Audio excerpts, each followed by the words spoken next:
नमस्कार दोस्तों, आज आप जानते हैं कि अभी कोरोना टाइम आया था और इससे पहले न जाने कितनी आपने बीमारियों के नाम सुने होंगे, हैजा, प्लेग से लेकर पता नहीं कितनी बीमारियाँ जब-जब आईं, पूरी की पूरी सिविलाइज़ेशन उखड़ गई, गाँव के गाँव उखड़ गए, शहर के शहर उखड़ गए। इतने तमाम तरह की बीमारियाँ इतिहास में आई हैं और न जाने कितनी सिविलाइज़ेशन को ख़त्म कर दी। आप अगर कई सारी सिविलाइज़ेशन की कहानियों को पढ़ेंगे, जैसे कि आप जब मोसेस की बातें करते हैं तो उसमें भी बताया जाएगा कि उनका जो रामसेस द्वितीय था जब लड़ाई चलती थी तो कोई बीमारी आ गई थी। इसी तरह से आप देखेंगे कि अब्राहमिक रिलिजन की भी बात करेंगे उसमें भी ये कहानी बताया जाएगी कि वहाँ पे पूरा का पूरा बीमारी आ गया। जितनी भी सिविलाइज़ेशन का आप नाम सुनेंगे वहाँ पे बहुत सारी बीमारियाँ होती थीं और उसका लोग निदान नहीं खोज पाते थे और जब निदान नहीं खोज पाते थे तो इसको दैवीय प्रकोप समझा जाता था कि ईश्वर जो है उसने इस तरह के प्रकोप भेजे हैं या ये जो व्यक्ति जो सामने वाला है ये चमत्कारी व्यक्ति है, इनके श्राप के कारण या इनके क्रोध के कारण आ गया है। तो बहुत सारी सिविलाइज़ेशन ने बीमारियों का नाम ले लेकर और सामने वाले बंदे को अपना पैगंबर बना लिया, अपना अवतार बना लिया, अपना चमत्कारी पुरुष बना लिया, अपना रहनुमा बना लिया, ऐसा भी इतिहास में पाया गया है। ज़रा सोचिए, ये जो बीमारियों का जो इलाज किया डॉक्टर प्राचीन काल में भी इतिहास अगर देखें तो प्राचीन काल में भी बहुत सारे ऐसे लोग आते थे जो इन तमाम बीमारियों का इलाज खोजने की कोशिश करते थे। और प्रकृति में हमारे पास चूँकि कोई साइंटिफिक स्टडी होती नहीं थी, तो साइंटिफिक स्टडी न होने के कारण एक्सपीरियंस के आधार पर यानी अनुभव के आधार पर कोई बीमार पड़ा, किसी को कुछ चीज़ खिलाई गई और उसमें अचानक से फ़ायदा देखा गया। अब होता क्या था कि अगली बार फिर कोई दूसरा व्यक्ति बीमार पड़ता था तो लोग कहते थे, "अरे! उस वो जो बीमार पड़ा था ना ये ऐसी ही बीमारी थी, तो उसने उस चीज़ के पत्ते खाए थे, उसके छाले खाए थे या ऐसा गरम करके खाया था तो उसका ठीक हो गया था।" तो वही चीज़ उस पर आज़माई जाती थी और जब देखा जाता था कि यार इस पर भी कारगर हो गया, तो ऐसा माना जाता था कि इस तरह की बीमारी हो ना तो यही चीज़ खिलानी चाहिए। तो अनुभवों के आधार पर बार-बार इस तरह के एक्सपेरिमेंट के आधार पर जो कुछ पेड़-पौधे या खाने-पीने की वैसी चीज़ें जो फ़ायदेमंद लगती थीं, उसी को लोग नोटिस कर लेते थे और इस तरह से कुछ ख़ास लोग ऐसा काम करते थे। आप जानते हैं कि इंसान है तो बच्चे भी पैदा करेगा और जब बच्चा जो पैदा करती थी, जो महिलाएँ बच्चा पैदा करती थीं, तो उस समय डिलीवरी का जो टाइम होता है वो बड़ा क्रिटिकल टाइम होता था और प्राचीन काल में ऐसी कोई व्यवस्था नहीं थी अच्छे से सेफ डिलीवरी की। तो उस समय जो महिलाएँ इस तरह के कार्यों को देखती थीं, जो इसकी एक्सपर्ट होती थीं, वो अनुभव के आधार पर एक्सपर्ट बनती थीं। तो इस तरह से पूरी दुनिया ने बीमारियों के इलाज के लिए प्राकृतिक चीज़ों से जुड़ी हुई चीज़ें कुछ खोज निकाली। कुछ महिलाएँ जो हैं वो हर जगह पे क्योंकि बच्चे तो हर जगह पैदा होने थे, तो हर जगह की एक्सपर्ट होती थीं। तो इस तरह से उस जच्चा-बच्चा की जान बचाने की बात आती थी, वो इन पे डिपेंड होता था। ऐसे लोगों को ही उस समय चिकित्सक कहा जाता था, उस समय के डॉक्टर हुआ करते थे। ज़रा सोचें जब सिविलाइज़ेशन में ऐसे व्यक्तियों की या ऐसी औरतों की जहाँ पे ज़रूरत हो, तो इनकी जान की कीमत अधिक होनी चाहिए क्योंकि ये अकेले ऐसे बंदे जो हैं, कई जानों को बचा सकते थे। पर ज़रा सोचिए क्या हो जब ऐसे आपको धर्म आपके ऊपर थोपा जाए, कहा जाए कि ये ईश्वर का धर्म हो और उसमें ऐसे ही चिकित्सकों को नीच कहा जाने लगे। मतलब जो आप पे थोप रहा है उसमें अपना कोई गुण नहीं है, अपना कोई कर्म नहीं है। लेकिन ऐसा व्यक्ति जो कई लोगों की जान बचा सकता है उसको ही उल्टा नीच कहने लगे। कारण क्यों? कि ताकि हम ऊँचे हो जाएँ। मतलब आप अपने को महान कहलवाने के लिए, अपने को ऊँचा कहलवाने के लिए आपके पास क्या ऑप्शन होते हैं? यही होता है ना कि आप कुछ ऐसा काम करें जिससे लोगों का फ़ायदा हो, जिससे कि लोगों में आपकी ख्याति बढ़े या लोग जो हैं खुद कहने लगे कि हाँ यार ये अच्छा आदमी है, यही तो होता है। पर आप में टैलेंट होगा तब तो करोगे ना, लेकिन आपको आदत है गपोड़ने की, आपको आदत है फेंकने की, आपको आदत है धूर्तता की, मूर्खता की आदत है आपको, तो आप क्या कहोगे? कहोगे कि सामने वाले को हम पब्लिक के सामने कहेंगे, "ए, ये तो नीचा है, हम ऊँचा हैं, हम ही को ईश्वर ने ऊँचा बना के भेजा है, मुँह से पैदा करके भेजा है।" जब आप ऐसी बातें कहेंगे, तो कुछ न कुछ लोग सोचेंगे, "हाँ यार, ये बार-बार कह रहा है, तो चलो इसी की बात मान लेते हैं।" तो ऐसे भी धूर्त हुए हैं जो काम-धाम तो करते नहीं थे और जो काम-धाम कर रहा था, उसी को नीचा कहने लगे। सिविलाइज़ेशन उन्होंने ऐसी खड़ा करने की कोशिश की जिसमें जो व्यक्ति वास्तव में महान था, उसी को नीचा नीच कह-कह के खुद की महानता लेने की कोशिश की है। ज़रा सोचिए, जैसा कि मैंने बताया आपको कि डॉक्टर्स की कीमत कितनी थी समाज में, ऐसे ही बहुत से और भी चीज़ें हैं जिनकी कीमत समाज में बहुत ज़्यादा थी। हम एक-एक करके सभी चीज़ों पे देखेंगे, सबकी बातें करेंगे और इसको शुरू करने से पहले जो है हम आपको यहाँ पे लीगल डिस्क्लेमर दिखा देते हैं। ये लीगल डिस्क्लेमर है जैसा कि आप जानते हैं यहाँ पे जो भी बातें होती हैं, यहाँ पे जो भी डिबेट्स होती हैं या यहाँ पे जो भी प्रेज़ेंटेशन होती हैं, इनका उद्देश्य साइंटिफिक टेम्परामेंट को एनकरेज करना है। जो कोई भी बाहर से व्यक्ति आते हैं, वो जब अपनी बातें रखते हैं, वो उनकी अपनी रिस्पॉन्सिबिलिटी होती है। मैं साथियों आपसे फिर से कहूँगा इस वीडियो को ज़्यादा से ज़्यादा, इस स्ट्रीम को ज़्यादा से ज़्यादा शेयर कीजिए ताकि ज़्यादा से ज़्यादा लोग इस सच्चाई को जान सकें। क्योंकि आज हर वर्ग तबके से लोग चिकित्सक बनते हैं, लोग सपने देखते हैं कि हमारा बच्चा भी डॉक्टर बने। और ऐसे व्यक्तियों को, ऐसे धूर्तों ने चिकित्सकों को इतना डाउन किया, इतना नीचे किया, उनको नीच बताने की कोशिश की है अपने धर्म ग्रंथों में। ये हम सबको जानना ज़रूरी है कि ऐसा कौन-सा सिविलाइज़ेशन जो दूसरों व्यक्तियों की जान बचाता है, उसको भी नीचा कह सकता है? इतना कौन धूर्त हो सकता है? तो चलिए मैं आप लोगों को कुछ सैंपल दिखाता हूँ कि ये बातें मैं आज क्यों कह रहा हूँ। ये मनुस्मृति है, मनुस्मृति में आप आ जाइए। ये चैप्टर 4 है, एक शब्द आया है यहाँ पे 212 नंबर जो श्लोक है, इसको आप ज़रा ध्यान से देखिए, ये क्या कह रहा है? पहला ही शब्द है वैद, समझ रहे हैं दोस्तों? क्या है पहला शब्द? वैद। अब ज़रा सोचिए चैप्टर 4 जो है वैद की बात कर रहा है और वैद में क्या लिख रहा है कि इसका अन्न ना खाएँ।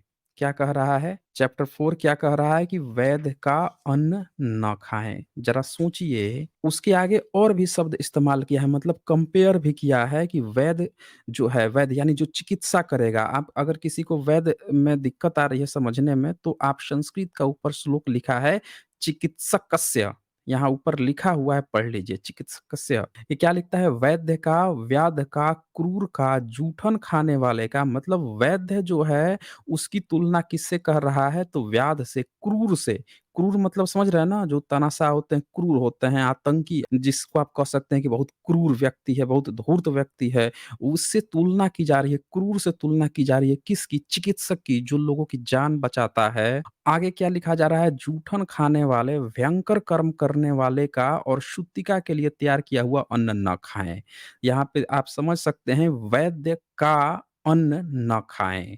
इन सब का तो अन्न न ही खाएँ, लेकिन साथ में क्या कहा गया है? वैद्य का अन्न न खाएँ। फिर आगे लिखता है, एक पंक्ति में बैठकर खाने वाले में किसी ने भी यदि आचमन कर लिया हो, तो शेष अशौचान्न न खाएँ। तो यहाँ आप देख सकते हैं कि वैद्य के अन्न को न खाने की बात की गई है। भाई आप ये बताइए कि कोई वैद्य है, कोई चिकित्सक है, तो उसके घर से भी तो रोटी-बेटी संबंध होगा, उसके घर भी तो लोग आते-जाते होंगे। आप ऐसे कैसे धर्म ग्रंथ में ये बात कह सकते हो, उसकी तुलना जो है क्रूर जूठा खाने वाले से कैसे कर सकते हो? सूतिका के लिए जो अन्न है उससे आप इसकी तुलना कैसे कर सकते हो भई? कोई जूठा खा रहा है तो आपने मना कर दिया कि भाई ये जूठन खाने वाला है, इसके साथ हम नहीं खाएँगे। चलो ये आपका पर्सनल थिंकिंग है कि आपने ऐसा कह दिया, पर वैद्य में ऐसे कौन से काँटे लगे हैं जो लोगों की जीवन बचाता है? और आपने ऐसा लिखा भी नहीं कुछ कि वैद्य में ऐसी क्या कमी है जिसके कारण आपने मना कर रहे हो?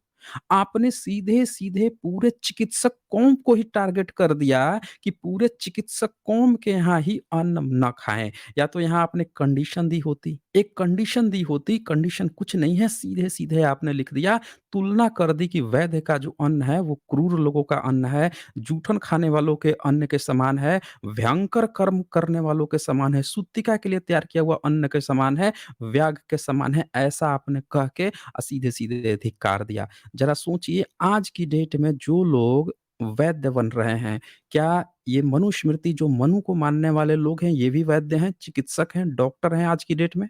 अगर हैं, तो ज़रा मुझे बताएँ कि किस आधार पर आप मनुवादी हैं? किस आधार पर आप ब्राह्मण संप्रदाय को मानने वाले हैं? जब आपका संप्रदाय, ये ब्राह्मण संप्रदाय जो पीढ़ी दर पीढ़ी याद करके आ रहा है, आप किस आधार पे बन रहे हैं? मैं वो भी बताऊँगा दोस्तों आपको कि क्यों ब्राह्मण जो है चिकित्सक भी बनने की कोशिश किया है, उसका भी आधार बताऊँगा। पर यहाँ देख लीजिए इन्होंने क्या किया है वैद्य का।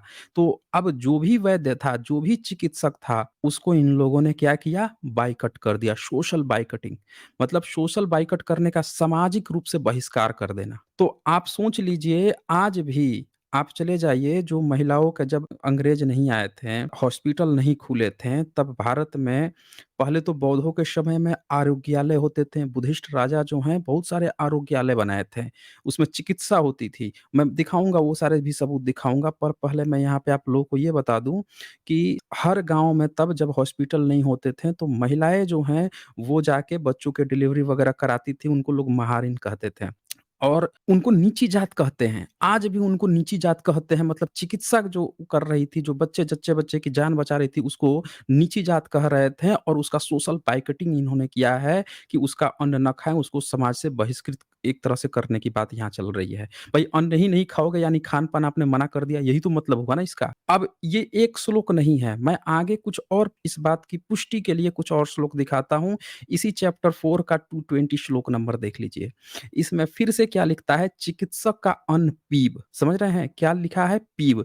पीव समझते हैं आप? नहीं समझते हैं? पीव उसको कहते हैं जब जो फोड़ा हो जाता है। मैं अगर सही समझ रहा हूँ, किसी को अगर लग रहा है कि मैं गलत समझ रहा हूँ तो मुझे करेक्ट कर सकता है। पीव आम तौर पर जो भाषा शैली मैंने समझी है, पीव उसी को कहते हैं जो फोड़ा हो जाता है। समझ रहे हैं ना? जो फोड़ा होता है, फुंसी होती है, उसके अंदर से जो पदार्थ निकलता है, जिसको कहते हैं कि पीप भीतर हो गया है, मवाद हो गया है, उसको निकाल दो, उसी को कहते हैं पीप। तो यहाँ कहा गया है चिकित्सक का अन्न पीप के समान होता है। अब कोई कहेगा कि कैसे उसी की मवाद की बात चल रही है, तो सुनिए आगे क्या लिखता है, पुष्चली का अन्न वीर्य के समान। वीर्य समझते हैं ना? जो पुरुष होता है उसके जो शुक्राणु का जो संग्रह है, जो शुक्र जो निकलता है उसको पूरा कंप्लीट वीर्य कहते हैं। तो पुष्चली का अन्न जो है वीर्य इन्होंने बता दिया।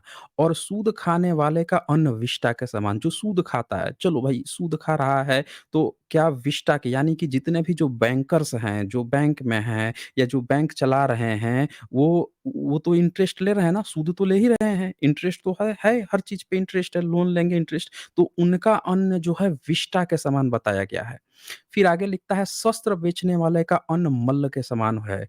अब बताइए शस्त्र बेचने वाला, भाई देख लीजिए कमाल, देश कैसे गुलाम हुआ है, इसी कारण से तो गुलाम हुआ है भाई। चिकित्सक जो है उसका अन्न आपने पीप बता दिया। ये जो सूद जो इंटरेस्ट ले रहा है उसका विष्टा बता दिया। चलो ठीक है, कोई ऐसा होगा सूद खाने वाला जो बहुत ज़्यादा लोगों को लूटता होगा, तो ठीक है। लेकिन आपने ये थोड़े कहा है कि जो अत्यधिक सूद खाता हो या कम सूद खाता हो, ऐसा तो कुछ कहा नहीं। आपने तो सीधे-सीधे कह दिया सूद खाने वाला। तो भाई ये बता दो यहाँ कम और अधिक की बात नहीं आई है, ना आपने कोई कंडीशन दी, आपने तो एक ही भाव में सारे के सारे जो कोई भी इंटरेस्ट ले रहा है 2% 4% 10% 15% सबको एक भाव में आपने तौल दिया कि उसका अन्न जो है विष्टा का समान होता है। और तो और शस्त्र बेचने वाला भाई इनकी क्या गलती है? ये चिकित्सक की क्या गलती है? तो जान बचा रहे थे और आपने शस्त्र बेचने वाले यानी कि जो बढ़ई-लोहार थे, जो अस्त्र-शस्त्र बनाते थे जिससे भारत के जवान जो हैं लड़ेंगे, यानी कि इस मनुस्मृति के हिसाब से तो शस्त्र बेचने वाला यानी हमारी जो आयुध की फैक्ट्रियाँ हैं, उसमें जितने तमाम लोग जो काम कर रहे हैं, आयुध जो बन रही हैं, उनका तो अन्न मल्ल के समान हो गया इस धर्म ग्रंथ के अनुसार। और हम जो खरीद-खरीद के ला रहे हैं विदेशों से बहुत सारे हमने अस्त्र-शस्त्र खरीदे हैं, जेट फाइटर जेट खरीदते हैं, उन सब का अन्न जो है कि मल्ल के समान हो गया भई। अब देख लीजिए मैं अलग से कुछ भी नहीं बोल रहा, मतलब कोई अदर एक्सप्लेनेशन में नहीं, किताब में लिखा हुआ है, ज़रा सोचिए चिकित्सक के बारे में कोई ऐसी घटिया बात कैसे लिख सकता था?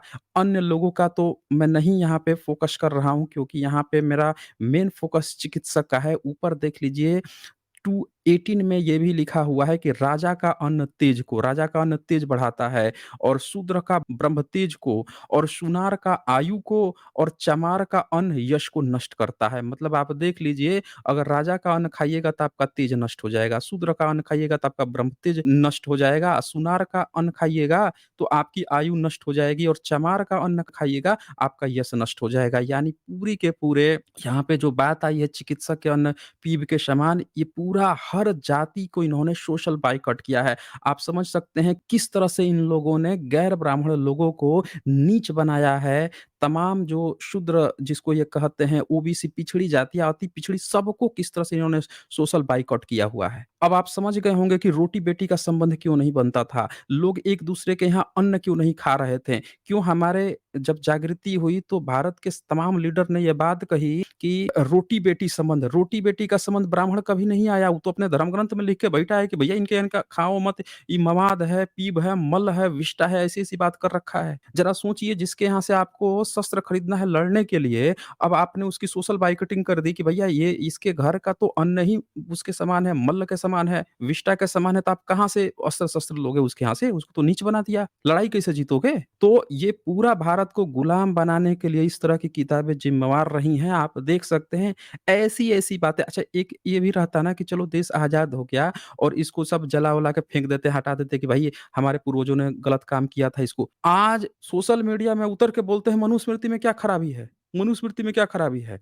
कुछ लोग मनुस्मृति ले लेके घूम रहे हैं, प्रचार कर रहे हैं, मनुस्मृति इसके अनुसार ये चलना चाहिए, वो चलना चाहिए। मतलब ये सब है एक्चुअल सच्चाई मनुस्मृति की, आप देख लीजिए। तो ये 2 था। एक तीसरा पॉइंट मैं आपको यहाँ पे दिखाता हूँ, मनुस्मृति का चैप्टर 10 है।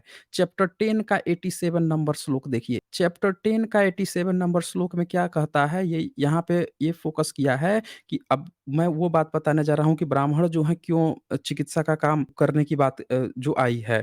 यहाँ पे तब भी मतलब ये कहा है कि अगर ब्राह्मण जो है उसको ब्राह्मण बन के काम नहीं चल रहा है तो क्षत्रिय और वैश्य बन के अपनी जीविका चला ले। शूद्र को नहीं कहा गया है कि तुम्हारी जीविका नहीं चल रही है तो तुमको ब्राह्मण बन के वैश्य क्षत्रिय बन के जीविका चलाना है। सिर्फ ब्राह्मण को ये फैसिलिटी है कि ऊपर से नीचे तीनों वर्ण का काम कर सकता है। क्षत्रिय को है अपने से नीचे, वैश्य अपने से नीचे, पर क्षत्रिय, वैश्य और शूद्र इनमें से तीनों जो हैं अपने वर्ण से ऊपर का जीविका नहीं अपना सकते। ये प्रावधान किया है इन लोगों ने। अब देखिए धूर्तता 87 नंबर में कहता है, सब प्रकार के सूत्र निर्मित और रंगे गए शन, अलसी तथा उनके वस्त्र और बिना रंगे हुए वस्त्र, फल, मूल तथा औषधि को आपातकाल में भी ब्राह्मण क्षत्रिय नहीं बेचें। यहाँ आखिरी क्या है? औषधि। समझ रहे हैं ना? 87 नंबर श्लोक सबसे लास्ट जो शब्द है औषधि, यानी आपातकाल में भी ब्राह्मण क्षत्रिय नहीं बेचे। मतलब अगर ब्राह्मण क्षत्रिय की ऐसी स्थिति आ जाती है कि इनकी जीविका नहीं चल रही है, वैश्य बन के सामान बेच के ज़िंदगी गुज़ारना पड़ रहा है, तो भैया तुम सामान बेच के भी गुज़ारा करना, लेकिन भूल के भी तुम औषधि मत बेचना आपातकाल में भी। सामान बेचना, वैश्य बन जाना अपने उसके लिए, रोज़गार चलाने के लिए, पर औषधि मत बेचना। औषधि मतलब चिकित्सा, यानी चिकित्सक को इतना नीचा समझा है इन लोगों ने, ब्राह्मणिकल सिस्टम ने, कि मतलब दवाई तक नहीं बेचने। अभी आपने देखा कि सोशल मार्केटिंग किया कि चिकित्सक का अन्न पीप के समान, उसके यहाँ खाना मत खाओ, ये मत खाओ, और यहाँ कह रहा है कि औषधि तक नहीं बेचना है। अब लोग कहेंगे कि ब्राह्मण जो है, ये क्षत्रिय और वैश्य भी बन सकता है। यहाँ याद रखिए सिर्फ़ जीविका के लिए कहा गया है और कंडीशन ये भी दिया गया है कि जैसे तुम्हारी स्थिति सही हो तो फिर से अपना ब्राह्मण बन जाओगे। ये नहीं कहा गया है कि एक ब्राह्मण जो है वैश्य बन गया या क्षत्रिय बन गया। नहीं, इसमें कहा गया है तब जब आपकी जीविका नहीं चल रही है तो दूसरे का रोज़गार छीन के अपना रोज़गार कर लो। इसीलिए आज की डेट में इतने सारे ब्राह्मण जो आपको डॉक्टर दिख रहे हैं, वो क्यों दिख रहे हैं? इस मनुस्मृति के नियम के अनुसार कि आपका रोज़गार नहीं चल रहा है, जहाँ पैसा मिल रहा है, जहाँ रोज़गार मिल रहा है वो कर लेना। तो भी वो ब्राह्मण है अपने को। अरे भाई आपके मनुस्मृति के अनुसार अगर जो चिकित्सक बन गया, जो भी चिकित्सक बन गया उसका अन्न पीप के समान हो गया, वो तो शूद्र हो गया, बाइकट हो गया, सोशल बाइकटिंग। तो आप बता दीजिए कि ये मनुस्मृति तो कह रहा है कि औषधि नहीं बेचना, तो भाई ब्राह्मण जो है उसके घर का पीप के समान, तो क्या ब्राह्मण जो है जो भी चिकित्सक बन रहा है अपने बाल-बच्चों को, बच्चियों को जो डॉक्टर बना रहे हैं, नर्स बना रहे हैं, क्या उसकी सोशल बाइकटिंग कर रहे हैं? क्या वो मनुस्मृति मान रहे हैं? अगर नहीं तो याद रखिए कि फिर वो समाज को धोखा दे रहे हैं, ब्राह्मण धर्म लाद। वो खुद नहीं फॉलो कर रहे हैं, खुद जहाँ-जहाँ लाभ का पद मिल रहा है, शूद्रों के भी चीज़ों को उठा के खुद अपना ले रहे हैं, जहाँ पैसा मिल रहा है। याद रखिए, पैसा जहाँ उनको मिल रहा है, वहाँ शूद्र का कर्म अपना ले रहे हैं। जहाँ पे उनको फ़ायदा नहीं है, वहाँ पे बताने लगे ये शूद्र का कर्म है, ये कर्म है, वो कर्म है।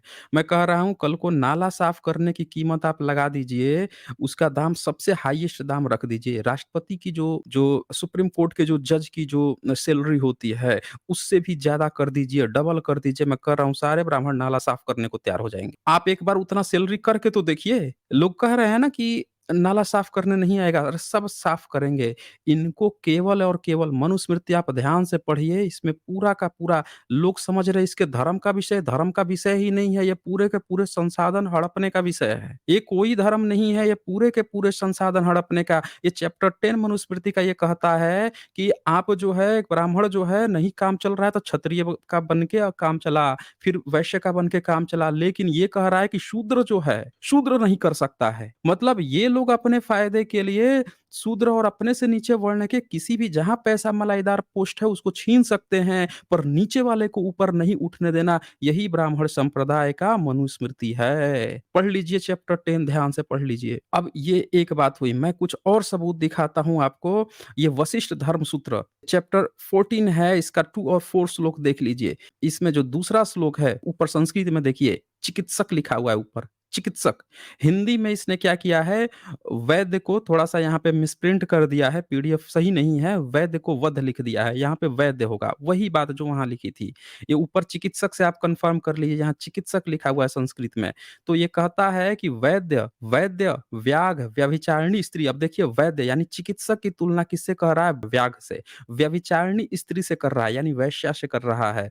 और उसकी तुलना कैसे कर रहा है? जो पशुओं को दंड से मारे, अब चिकित्सक की तुलना पशुओं को दंड से मारे चोर से कर रहा है, और चोर श्रापग्रस्त जिसको श्राप दिया गया है उससे तुलना कर रहा है। नपुंसक पतित देख लीजिए, नपुंसक और पतित से तुलना की गई है चिकित्सक की। कृपण, कैदी, आतुर, मदिरा बेचने वाला, बढ़ई, धोबी, कलाल, चुगल और जो ब्याज लेता है, इनके यहाँ का अन्न भोजन करना निषिद्ध है। आप देख लीजिए, और चर्मकार के यहाँ भी भोजन न करें। आप देख लीजिए, ये वशिष्ठ धर्म सूत्र, वशिष्ठ कौन थे? आपको याद है? वाल्मीकि रामायण में गुरु कौन थे? जो राम बताए जाते हैं, लक्ष्मण, और इन लोगों के गुरु कौन थे? आपने सोचा है? वशिष्ठ थे। उनके घर के गुरु जो हैं वशिष्ठ हैं, और ये वही वशिष्ठ थे जिनसे विश्वामित्र का पंगा चल रहा था। तो ये वशिष्ठ हैं, उनके नाम पर जो धर्म सूत्र लिखा गया है, इसके चैप्टर 14 में आप देख लीजिए, वैद्य यानी चिकित्सक की तुलना किससे की गई है? तो मैंने बता ही दिया, एक बार रिपीट करके सुन लीजिए आप। देख लीजिए ध्यान से। कैदी से, चोर से किया गया है। हैं? बताइए, धोबी, कलाल, चुगल, मतलब कि शूद्र ही बताया गया है। वैद्य को, चिकित्सक और उसके घर का खाना न खाने की बात की गई है। ज़रा सोचिए दोस्तों, वो वर्ग जो दुनिया की जान बचाता था, आज पूरे दुनिया का जान बचाया, उसको धर्म ग्रंथ जो है कैसे नीचा बता सकता है। इसीलिए मैं बार-बार कहता हूँ कि मनुस्मृति जो है, या ब्राह्मण, ये तो वशिष्ठ धर्म सूत्र है, मतलब कि पूरे ब्राह्मण संप्रदाय के जो ग्रंथ हैं, वो कहीं से भी किसी भी रिसर्च को, किसी भी अपग्रेड को, किसी भी तरह की कोई जो कामेरा वर्ग है, जो काम करता है, उसको सपोर्ट नहीं करते, उल्टे उसको नीचा दिखाते हैं, उसको सोशल बायकॉटिंग करते हैं, बायकॉट करते हैं, उसको पूरी तरह से उसको डिस्कार्ड करते हैं, और इसीलिए हमारा भारत का समाज बर्बाद हुआ है। जो काम करता था उसको नीच कह दो, जो बैठ के गपोड़ता है वो ऊँचा हो गया, तो समाज बर्बाद नहीं होगा। निकम्मा लापरवाह ऊपर पोस्ट पे बैठा रहेगा, अब मेहनत कस को आप उसको नीचा कह कह के उसको डाउन करते जाओ, हैं? उसको हतोत्साहित करते रहो। भाई, जब कोई बच्चा अच्छा काम करता है तो लोग उसकी प्रशंसा करते हैं, इसलिए कि भाई उसका मोरल सपोर्ट बने और वो और अच्छा काम करे। और यहाँ पे जो अच्छा काम कर रहा था, जो परोपकारिता का काम कर रहा था, उसको क्या कर रहे हैं? उसको नीच-नीच कह के, उसको सोशल बायकॉट करके, उसको और डाउनग्रेड, तो कहाँ से रिसर्च आगे बढ़ेगा? मैं कह रहा हूँ, आज इसरो ने चंद्रयान बनाया। अब जो साइंटिस्ट बना रहे हैं, अगर वो पाखंड नहीं फैला रहे हैं, बिल्कुल सही बंदे हैं, बिल्कुल सही रिसर्च कर रहे हैं। अब उनको प्रोत्साहित करने की बजाय हतोत्साहित कोई करना शुरू, तुम नीची जाति के हो, तुमने चंद्रयान बनाया, तुम नीची जाति को, ऐसा कोई प्रचार करना शुरू कर दे, तो वो रिसर्च आगे बढ़ेगी या डाउन होगी? क्योंकि जब आप नीच-नीच कहने लगोगे, तो फिर आप उसका क्या करोगे? सोशल बायकॉट करोगे, उसके घर का आना-जाना खत्म करोगे, फिर आप उसके फंड काटोगे, सब चीज़ रोक दोगे, फिर वो कहाँ से रिसर्च कर पाएगा? तो भारत का इतिहास ये रहा है, आप देख सकते हैं कि किस तरह से ये ब्राह्मणिकल ग्रंथ में ये बातें क्यों आ रही है। जो बता रहे हैं, यहाँ पे आके आयुर्वेद का प्रचार कर रहे हैं कि आयुर्वेद है, आयुर्वेद है। एक चीज़ तो आपको कन्फर्म हो गई होगी कि अगर चिकित्सा इनका, जिसको आयुर्वेद कह रहे हैं, अगर इनका हिस्सा होता, तो इस तरह की बातें नहीं आती, सोशल बायकॉट करने की बातें नहीं लिखते ये, उसकी तुलना शूद्र से नहीं करते। यानी कि ये चीज़ किसी और की थी, ज़बरदस्ती इन्होंने अपना बनाने की कोशिश की है। सवाल है कैसे? किसका था आखिर वो? मैं बताता हूँ किसका था। अच्छा, उससे पहले एक और वायु संहिता भी देख लीजिए। भई रेफ़रेंस कम ना पड़े, इसीलिए एक और देख लीजिए वायु संहिता 31 चैप्टर का 39 श्लोक, इसमें भी यहाँ चर्चा आया है। शिल्पी कारीगर के साथ वैद्य, चिकित्सक का भी नाम आया है। सुनार, राजा का ध्वज उठाने वाले नौकर और मक्कार, ये सब नरक को जाते हैं। देख लीजिए वैद्य, चिकित्सक को अगेन नरक में जाने की बात की गई है। भाई आप चिकित्सक को, डॉक्टर को नरक में जाने की बात कैसे कह सकते हैं? आप देखते जाए, प्रीवियस आपने देखा होगा तो इनके लिए बहुत आसान है, किसी को भी। यहाँ कोई कंडीशन नहीं कि किस कंडीशन में, सीधे-सीधे ये पूरे के पूरे पेशा को ही, भाई एक जगह इन्होंने लिखा कि ब्राह्मण जाएगा नरक में? नहीं। कौन जाएगा? जो मेहनत कसे, लोगों की जान बचा रहा है। ब्राह्मण का काम क्या है? किसी की जान बचाना? नहीं। ब्राह्मण का काम है उल्टे दिस किसी को श्राप दे देना, किसी के नाक और जीभ काट लेना, अगर वो वेद पढ़ता, लिखता, सुनता हुआ मिल जाए, ये उनके काम थे। बताइए। और ये वैद्य बैठे-बैठाए ये डिसाइड कर ले रहे हैं कि वैद्य चिकित्सक जो है, बाकी सबका नाम साथियों मैं इसीलिए कम हाइलाइट कर रहा हूँ क्योंकि आज फ़ोकस मैंने सिर्फ़ चिकित्सक पे किया है। बाकी जब मैं अदर पे फ़ोकस करूँगा तो वो सारी चीज़ें भी मैं तब दिखाऊँगा। अब जो बात मैं कह रहा था कि मैं दिखाता हूँ कि यहाँ पे कहाँ पे पढ़ाई होती थी। भारत में इतने सारे विश्वविद्यालय मिले, मिले ना? बौद्ध विश्वविद्यालय, सारे के सारे बौद्ध विश्वविद्यालय। इनका कोई भी गुरुकुल नहीं मिला जहाँ पे कोई चिकित्सा की पढ़ाई होती थी, इनका कोई सेंटर तक नहीं मिला आयुर्वेद का, जहाँ पे इतिहास में कभी ये आयुर्वेद, अरे धर्मग्रंथ इनके यहाँ आयुर्वेद होता तो अपने ही भाइयों को, अपने ही ब्राह्मणों को ये बैठ के अपने ही धर्म ग्रंथों में गाली दे रहे होते हैं। इस तरह की बातें लिखते हैं? नहीं लिखते। इसका मतलब कि ये चीज़ें जो हैं कहीं और की थी, कहाँ की थी? तो इत्सिंग का नोट्स पढ़िए, संतराम बीए जी का अनुवादित है। जब ये बताते हैं कि नालंदा विश्वविद्यालय में वहाँ पे जो पढ़ाई की बातें चलती हैं, कि क्या-क्या चीज़ पढ़ाई होती थी, तब यहाँ पे चर्चा आती है कि व्याकरण को संस्कृत में शब्द विद्या कहते हैं। इन 5 विद्याओं में से एक है, शब्द का अर्थ है वाणी और विद्या और विज्ञान। यहाँ 5 विद्या की बात की है। इनफॉर्मली इन्हीं को कहा जाता था 5 वेद। वेद जो है पाली का शब्द है, समझ रहे ना? और उसका मतलब होता है अनुभव होता है, और उसको जो संस्कृत है उसमें उसका मतलब नॉलेज किया गया है। तो ये जो 5 विद्या वहाँ पे पढ़ाई होती थी, इन्हीं 5 विद्याओं में से बौद्ध के विश्वविद्यालय में इत्सिंग ज़िक्र करते हैं कि जो 5 विद्याएँ होती थी उसमें से एक विद्या थी शब्द विद्या। इसका मैंने साइंस जर्नी का वीडियो जो है 233 जो है उसमें बहुत डिटेल्स में मैंने एक्सप्लेन करके बताया है। और भी 1-2 वीडियो में मैंने बताया है। पर यहाँ पे ये 5 विद्याएँ कौन थी वो देख लीजिए, नीचे लिखा हुआ है 2 नंबर पे। 5 विद्याएँ ये हैं, शब्द विद्या अर्थात व्याकरण, अभिधान रचना, और दूसरा है शिल्प अष्टान विद्या। देख लिया आपने? और तीसरा क्या है, ध्यान से देखिएगा, तीसरा कौन-सी विद्या है? चिकित्सा विद्या। यानी कि नालंदा विश्वविद्यालय में तीसरी जो विद्या पढ़ाई जाती थी, तीसरा जो वेद था वो क्या था? चिकित्सा विद्या। लोगों ने वेद शब्द को उठा के, जो 3 विद्या है, उसको उठा-उठा के वेद कह-कह के आज इन लोगों ने जो ऋग्वेद, यजुर्वेद, सामवेद बना रखा है, उसमें घुसेड़ देते हैं। लोग उसमें घुसेड़ देते हैं जबकि उसका इससे लेना-देना ही नहीं है। आपने सुना होगा कभी-कभी ये लोग ये कहेंगे कि आयुर्वेद पंचम वेद है। ये पंचम वेद का शब्द कहाँ से आया है? क्योंकि जो नालंदा विश्वविद्यालय होते थे, वहाँ पे 5 विद्याओं की पढ़ाई होती थी और उसमें पढ़ाया जाता था चिकित्सा विद्या, जो तीसरी विद्या थी। तो चौथा था हेतु विद्या, 5वां था अध्यात्म विद्या। ये नालंदा विश्वविद्यालय में पढ़ाए जाते थे। तो चिकित्सा जो है बौद्धों का ही उससे लेना-देना था, वो लोग स्टडी करते थे, और इसीलिए आप चले जाएँगे आज भी तिब्बत चले जाइए, चीन चले जाइए, वहाँ पे बौद्धों का जो जड़ी-बूटी से जो चीज़ें बनाई जाती हैं, वो आज भी वहाँ मिलेंगी। भारत में उस चीज़ को, जब बौद्धों को भारत में नहीं रहे, उस पर ब्राह्मणिकल सिस्टम ने कब्ज़ा कर लिया, और इन लोगों ने जब किताबें लिखी चरक के नाम पर, ये सब लोग बौद्ध लोग थे। चरक हो गए, सुश्रुत हो गए, शमन लोगों में आते थे, शमन लोगों की एक कैटेगरी थी।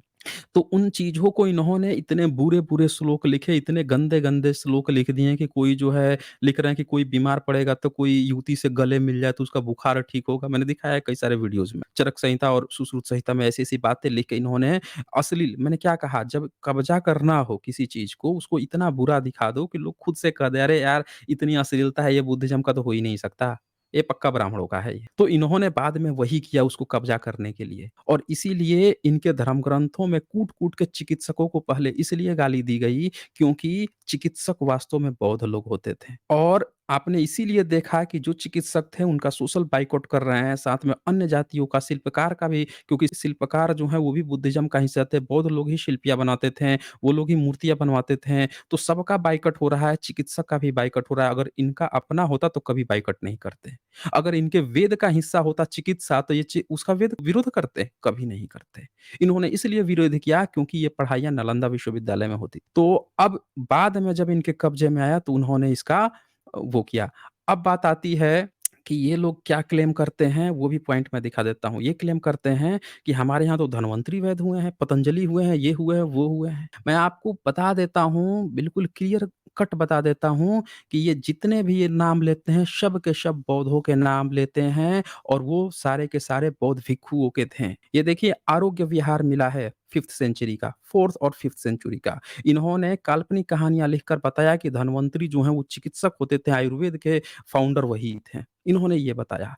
पर यहाँ से जो खुदाई हुई है, केपी जायसवाल की अगुवाई में 1951 से 55 में खुदाई हुई और पता चला कि धन्वंतरी तो गुप्त काल में जो सबूत मिले, जो धम्म लिपि में लिखे हुए थे, उससे ये पता चला कि भैया ये तो बौद्ध भिक्षुओं का वो जगह था। वो आरोग्य विहार बौद्धों के थे।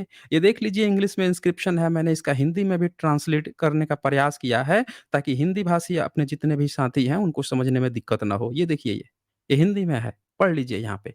आरोग्य विहार मैं पढ़ के सुनाता हूँ आपको। 1951-55 में केपी जायसवाल अनुसंधान संस्थान पटना द्वारा कुम्हराहार में की गई खुदाई में 4th-5वीं शताब्दी ईस्वी की ईंटों की संरचनाएँ मिली, जिन्हें एक छोटे अंडाकार देख लीजिए, एक छोटे अंडाकार आकार के आधार पर आरोग्य विहार या अस्पताल सह मठ के रूप में पहचाना गया। 5th सेंचुरी में भी सोच लीजिए आरोग्य विहार। और सम्राट अशोक का इंस्क्रिप्शन आपने देखा होगा पहला दूसरा, उसमें वो बोलते हैं कि चिकित्सक पशुओं के लिए भी चिकित्सा वो खुलवा रहे थे। यानी चिकित्सा का पूरा ही लेना-देना बौद्धों का था। अब यहाँ पे सुनिए, तो सहमठ के रूप में पहचाना गया। रेकोटा सीलिंग पर गुप्त कथा में श्री आरोग्य विहारे भिक्षु संघस्य अंकित है। ध्यान से सुनिएगा क्या लिखा है?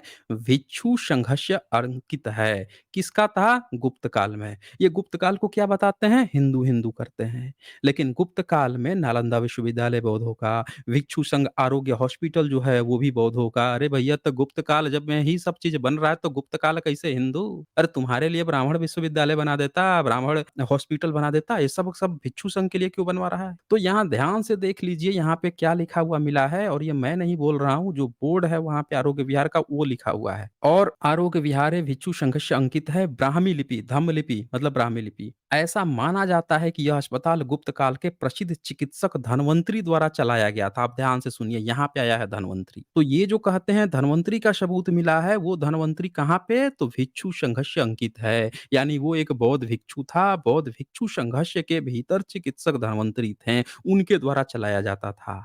समझ गए इस बात को? और इन्होंने क्या लिखा? महाभारत लिखा। परीक्षित का नाग जा रहा है काटने मारने, तो धन्वंतरी आके बचाने की कोशिश करते हैं, क्या करते हैं, ये करते हैं, ये तमाम कहानियाँ गढ़ दी इन लोगों ने। और आप देख लीजिए गुप्त काल में जो नाम मिला है धन्वंतरी, धन्वंतरी के नाम पर पता नहीं क्या-क्या कहानियाँ इन्होंने बुन दी, आयुर्वेद के ये हैं, वो हैं, और ये गुप्त काल का था। रहता किसमें था? तो भिक्षु संघ, भिक्षु संघ में रहता था। लिखित मिल गया भाई, ऐसा नहीं है कि मतलब वैसा मिल गया। ये क्या लिखता है सुन लीजिए ना, रेकोटा सीलिंग पर गुप्त कथा में श्री आरोग्य विहारे भिक्षु संघस्य अंकित है। लिखित मिल गया, लिखित, लिखित समझते हैं ना? नहीं समझते हैं? मतलब एक होता है कि मिल गया कहीं पे, लोग अपने आप ही अनुमान लगा रहे हैं कि अरे ये होगा, आरोग्य हॉस्पिटल है तो हमारे ब्राह्मणों का होगा, हमारे देवी देवताओं का होगा। अरे भैया वहाँ लिख दिया कि ये भिक्षु संघ का ही है आरोग्य विहार हॉस्पिटल। और उसको कौन चलाता था? तो चिकित्सक धन्वंतरी द्वारा चलाया गया था, जिस पर एक छोटे से बर्तन पर धन्वंतरे शब्द अंकित पाया गया, यानी धन्वंतरी का भी नाम वहां पे पाया गया है। फिर यहाँ पे लिखा है इस क्षेत्र की खुदाई से तांबे के सिक्के महत्वपूर्ण निष्कर्ष निकले। आभूषण शर्मा, ये सारी चीज है, आप देखें वहां पे आगे चलती चली जाती है। कुल मिला के नीचे लिखता है, सबसे नीचे फिर आ जाते हैं, वहां लिखता है कि संरचना के मूल चरित्र के अनुरूप इसके पास औषधीय पौधों के साथ एक हर्बल उद्यान विकसित किया गया है। अब ज़रा सोच लीजिए कि इतिहास में भी जब हम झाँक के देखते हैं, जो सबूत मिल रहे हैं, वो बौद्धों से रिलेटेड मिल रहे हैं। इसीलिए आप देख लीजिए, जो महिलाएँ, जो बच्चे जो जो पैदा कराने के लिए जो महिलाएँ होती थीं, उन जातियों को इन्होंने नीच कहा, महानीच कहा, पर वो सारे के सारे लोग बौद्ध हुआ करते थे। बौद्धों ने सिखाई थी ये सारी चीज़ें, वो चिकित्सा पे काम करते थे, और इसीलिए ब्राह्मणिकल ग्रंथ जो हैं या स्क्रिप्चर्स जो हैं, वो गाली दे रहे, समझ रहे हैं? वो गाली दे रहे थे। चिकित्सा विज्ञान बुद्धिज़्म का एक कोर हिस्सा था। 5 विद्याओं में से एक विद्या थी, तीसरी विद्या थी चिकित्सा विद्या। कान खोल के सुन लीजिए, मैं नहीं कह रहा। मैंने आपको दिखाया इत्सिंग के नोट्स। तो साथियों, ये छोटा-सा मैं यहाँ पे आप लोगों को एक इंट्रो दिखाना चाहता था कि ये चीज़ें हैं, पर एक पॉइंट और है जो मैं आप लोगों को दिखाना चाहता हूँ। सवाल ये है कि जब बौद्ध विश्वविद्यालय खुल गए, तब की हमने बात की कि चिकित्सा पढ़ाई जाती थी। तो जब एक और भी तो था, मेगास्थनीज़ भी तो आया था। उसने क्या कहा? चिकित्सा कौन करता था? तो ये देखिए मैं तो वैसे तो बहुत सारे लोगों का दिखा सकता हूँ, पर मैं ऐसे व्यक्ति का दिखाऊँगा जो खुद ब्राह्मण है जिसने अनुवाद किया है। कुलदीप जी का भी दिखा सकता हूँ, उन्होंने भी लिखा है, बहुत खूबसूरत लिखा है, पर मैं ब्राह्मण का ही दिखाऊँगा, इसलिए दिखाऊँगा रामचंद्र शुक्ल का, क्योंकि जब सॉनबैक ने कंपाइल किया, उसके बाद से इस बंदे ने इसका अनुवाद किया था। अनुवाद किया था तो इसी का दिखा रहा हूँ रामचंद्र शुक्ल का, जो हिंदी के सिलेबस डिज़ाइन किए थे। ये देखिए इनको ये एस्ट्रैबो लिखता है। इसने क्या लिखा चिकित्सा कौन करता था? ध्यान से सुनिएगा दोस्तों। अब और क्लियर हो जाएगा आप लोगों को, पूरा सबूत मिल जाएगा कि कौन लोग चिकित्सा करते थे। एस्ट्रैबो मेन सोर्स था मेगास्थनीज़ की इंडिका में। वैसे तो मेगास्थनीज़ की इंडिका जब नष्ट हो गई, तो इसको कंपाइल किया गया सारे ग्रीक्स ऑथर्स को मिलाकर, पर उसमें जो सबसे मेन था वो था एस्ट्रैबो। ये एस्ट्रैबो जो है ईसा से 100 साल पहले का था। इसने क्या लिखा, ये बताता है कि जो यहाँ पे भारत में 2 तरह के जो लोग होते हैं, ब्रजमैन्स और श्रमण की बात करता है। और फिर इन्हीं ब्रजमैन और श्रमण जो हैं, यहाँ पे आप देख सकते हैं, मेगास्थनीज दार्शनिकों को एक भिन्न विभाग, वह यह कहता है कि वह 2 प्रकार के होते हैं। दार्शनिक भारत में 2 प्रकार के होते हैं, जिनमें से एक को ब्राह्मणिज कहता है और दूसरे को शर्मनीज। नीचे शॉनबैक जब इसको कंपाइल कर रहे थे, तो उन्होंने बड़ा इस पर डिस्कशन किया कि इस शर्मनीज कौन थे? यानी श्रमन्स जो हैं वो थे कौन? तो ये शॉनबैक का यहाँ पे कोट किया गया है। यह प्रधान प्रश्न है कि शर्मनीज कौन थे? कुछ लोग तो उन्हें बौद्ध समझते हैं और कुछ लोग इनका प्रतिवाद करते हैं। क्योंकि जब शॉनबैक इसको कंपाइल कर रहे थे, तो भारत में उन्होंने पूछा कि भाई भारत में ही आपके सारे जो धर्म ग्रंथ हैं, उसमें ब्राह्मण-ब्राह्मण तो किए हो, शमन गायब है। ये कैसे? ये शमन थे कौन? तो ब्राह्मण कह रहा है कि नहीं-नहीं ये है, वो है। तब लोगों ने कहा नहीं वो बौद्ध थे। अब ये सब इनकार कर रहे थे तो ये लिखे हैं। क्या लिखते हैं? कुछ लोग इसका प्रतिवाद करते हैं। आप समझ जाइए वो कौन प्रतिवाद कर रहा होगा। दोनों ओर से गंभीर-गंभीर विवाद उपस्थित किए गए क्योंकि 1848 में जब कंपाइल किया जा रहा था मेगास्थनीज, तब भारत में बुद्धिज़्म को कोई बहुत ठीक से भी नहीं जानता था। 1837 में अशोक लिपि पढ़ तो ली गई थी, सम्राट अशोक की लिपि, लेकिन ये नहीं जाना गया था कि सम्राट अशोक का ही स्तंभ है। समझ रहे हैं ना? तो 1848 में बुद्धिज़्म को कोई खास नहीं जानता था। तो ये सोनपेक जो है परेशान थे कि शर्मनीज है कौन? अब क्या लिखते हैं आगे कि दोनों ओर से गंभीर-गंभीर विवाद उपस्थित किए गए, लेकिन उनकी सम्मति सत्य की ओर अधिक प्रवृत्त जान पड़ती है, जो कहते हैं कि वे बौद्ध थे। लास्ट में सोनबैक ने यह डिसाइड किया कि मुझे ऐसा लग रहा है कि वो बौद्ध ही थे, शर्मनीज। समझ रहे हैं ना? श्रमन्स जो हैं वो बौद्ध ही थे, ऐसा सोनबैक ने फाइनल डिसाइड किया। अब आइए हम दिखाते हैं आपको कि ये फिर चर्चा आती है कि ये ब्राह्मणीज कौन है और शर्मनीज कौन है, ये सारी बातें आती हैं। अब देखिए शर्मनीज में, चिकित्सक की जो बात आई है ना, वो यहीं पे आपको क्लियर हो जाएगी। शर्मनीज, शर्मनीज में कई कैटेगरी थी। जैसे कहते हैं शर्मनीज जिनको सबसे अधिक प्रतिष्ठा होती थी, वे हैं हाइलोबोई। मतलब शर्मन्स जो हैं कई तरह के थे। मतलब कुछ चिकित्सा भी करते थे, कुछ शर्मन्स जो हैं राजाओं के पास जाके अनुष्ठान भी कराते थे। याद रखिएगा, राजा जो है शर्मन से ही अपने अनुष्ठान कराता था। ये बात स्ट्रैबो भी लिखा है, यानी मेगास्थनीज लिखा है। मेगास्थनीज में सबसे मुख्य कौन है? स्ट्रैबो, और वो ये बात लिखा है। क्या लिखता है? शर्मनीज जिसकी सबसे अधिक प्रतिष्ठा होती थी, वे हाइबुलई, मतलब हाइबुलाई जो ग्रुप था, शर्मनीज के कई कैटेगरी थी, उसमें से हाइबुलाई था। ये ज़्यादा इसका मान वैल्यू था। वे जंगलों में रहते हैं, जहाँ पर वे पेड़ की पत्तियों और जंगली फलों पर निर्वाह करते हैं और वृक्षों की छाल के बने हुए पहरावे धारण करते हैं। वे स्त्री प्रसंग और मद्य से बचते हैं। आप जानते हैं कि वो मद्य नहीं पीते थे, शराब उनके लिए प्रोहिबिटेड था। जबकि ब्राह्मणिकल सिस्टम में दारू की तो सोमरस, यज्ञ ही सोमरस की बात, लेकिन खैर उस समय तो थे ही नहीं, तो उसकी तो बात नहीं है। लेकिन यहाँ पे आप इससे क्लियर हो जाता है कि मद्य की जब बात आती है और स्त्री, और जानते हैं कि जो प्योर श्रमन्स लोग थे, वो शादी विवाह भी नहीं करते थे। तो ये दोनों बात का निषेध आ गया। वे राजाओं से बातचीत रखते हैं, जो वस्तुओं के कारण के विषय में दूतों द्वारा उनसे परामर्श लेते थे। यानी राजा जो है श्रमण से ही परामर्श लेता था। और सुनिए, और जो उन्हीं के द्वारा देवता की विनती और पूजा करते थे, यानी राजा अपने अनुष्ठान भी श्रमण लोग से ही कराता था। शॉनबेक ने क्या कहा? श्रमण कौन थे? बौद्ध ही थे। और सुनिए, हाइलो बोई से प्रतिष्ठा में नीचे वैद्य लोग हैं। अब ये कहता है कि जो श्रमण्स हैं, श्रमण्स में भी कैटेगरी है, उसमें एक हाइबुलॉई हो गए, जो राजा से अनुष्ठान वगैरह कराते थे, ब्रजमेंस को अलग कर दिया उसने, जो पढ़ाते-लिखाते थे उनकी कैटेगरी, और श्रमण में 2 कैटेगरी ले आया, एक हाइबुलॉई ले आया और दूसरा क्या लाया? वैद्य यानी चिकित्सक। तो चिकित्सक भी शमन लोग थे और ये क्या करते थे, क्योंकि वे मनुष्य के स्वभाव के अध्ययन में लगे रहते थे, तो शमन लोग जो हैं उस समय मनुष्य के स्वभाव का अध्ययन करते थे और चाल-ढाल में वे बड़े सीधे होते थे, किंतु खेतों में नहीं रहते। उनका, ये ध्यान से सुनिएगा, उनका भोजन चावल और जौ है, जिनको वे सदैव कहने मात्र से ही पा सकते हैं अथवा उससे पाते हैं, उन्हें अपने घरों में अतिथि की भांति निमंत्रित करते हैं। अपने औषधि शास्त्र के ज्ञान से वे विवाहों को फलप्रद बना लेते हैं। अब इसमें दिया है कि वो जान जाते थे कि बच्चा होगा, बच्ची होगा, ये सारी मतलब अभ्यास के कारण, और ये सारी चीज़ें उसमें ये दिखाता है। तो कुल मिला के, और फिर नीचे ये लिखता है कि वे औषधि की अपेक्षा नियमित आहार ही से आरोग्य करते हैं। औषधियों में सबसे अधिक श्रद्धा मरहम पट्टी पर है। वे सबको वे गुण में हानिकारक समझते हैं। इस वर्ग के लोग और दूसरे वर्ग के लोग धैर्य और अभ्यास, शारीरिक परिश्रम करके और कष्ट सहन करके करते हैं। तो यहाँ आप देख लीजिए, शारीरिक परिश्रम की भी बात आई है, यानी कि सीधे-सीधे आप समझ जाइए कि ब्राह्मणिकल सिस्टम का तो शारीरिक परिश्रम से कुछ लेना-देना ही नहीं है। उसके तो तोन निकले रहते हैं। भई क्या चित्र दिखाया जाता है कि तोन निकला हुआ है, बैठ के खा रहा है या गवन करा रहा है। कामेरा वर्ग तो था नहीं, ये कामेरा वर्ग दिखाया गया, ये शमन लोग थे। तो मेगास्थनीज भी इस बात की पुष्टि किया है कि श्रमण लोग जो हैं, उनका ही जो एक वर्ग था वो चिकित्सक था, एक वर्ग था जो राजा से जाके परामर्श करता था और अनुष्ठान वगैरह कराता था उनके। यानी यहाँ से आपको पूरा का पूरा क्लियर हो गया होगा। मेरे ख्याल से मैंने सफिशिएंट सबूत दिखा दिए हैं आपको कि चिकित्सा विज्ञान जो है किस तरह से भारत का जो एक्चुअल कल्चर था, शमन कल्चर, उसका एक स्ट्रॉन्ग हिस्सा था।